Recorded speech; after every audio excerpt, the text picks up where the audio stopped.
In my previous video, I asked my viewers for names of authors who could compete with the likes of Nabokov or Proust. Now, that request was largely unanswered, probably because it came from a place, a little ventured place, called the end of my video. Well, in any case, I had to find Edmund White for myself, and guess where I found him? In a Nabokov interview where he mentioned that he admired Forgetting Elena immensely. Forget Elena is Edmund White's first published novel. It is a dazzling novel. It is set on this weird island which supposedly has this cult of beauty. Everyone is eager to be perceived as novel. Everyone is frightened to be perceived as dull or conventional. Of course, this very desire to be perceived as unconventional makes everyone quite conventional. And the protagonist, through whose eyes, through his first person eyes, we see the world, is very intelligent, is very timid, and is probably gay. The novel is about the narrator's semi love interest with two people.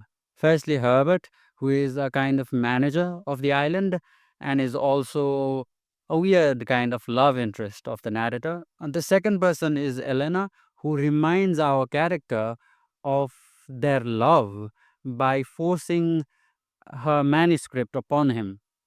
Our narrator has forgotten her. He has forgotten that they ever had a relationship, and it seems by the end of the novel that he's forever doomed to forget her. Now, on to the style. There is a marked contrast between the novel as it pertains to the vague and the precise. There is a deliberate vagueness when it comes to the flow of time, when it comes to how characters think and how characters respond to each other. Nabokov had written to White that in the novel, everything teetered on the edge of everything. Now, White himself has written in his autobiographical memoirs of sort, The Unpunished Vice, that he enjoys vagueness of style that can create nuance, that can create a dreamlike quality for the prose. We don't know what the furniture the ladies squabble over in Henry James's The Spoils of Poynton looks like. James doesn't talk Chippendale or Tudor. Instead, he evokes the shimmer of wrought substances spent itself in the brightness, the old golds and brasses, old ivories and bronzes, the fresh old tapestries and deep old damasks, throughout a radiance in which the poor woman saw in solution all her old loves and patiences, all her old tricks and triumphs. The moralized vague, the unspecified, has the advantage of being incontestable. However, there are passages in Forgetting Elena that approach the precision of someone like Samuel Beckett himself.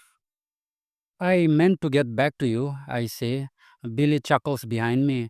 In the small mirror, I can only see one of Billy's shoulders leaning against the wall, dark blue velvet on pale blue tile. Jimmy addresses the wall in front of him. Well, when you get a chance, join our circle. Billy laughs out loud. His shoulder shakes against the tile. He is moving slightly so that the marigold in his boutonniere has entered the mirror.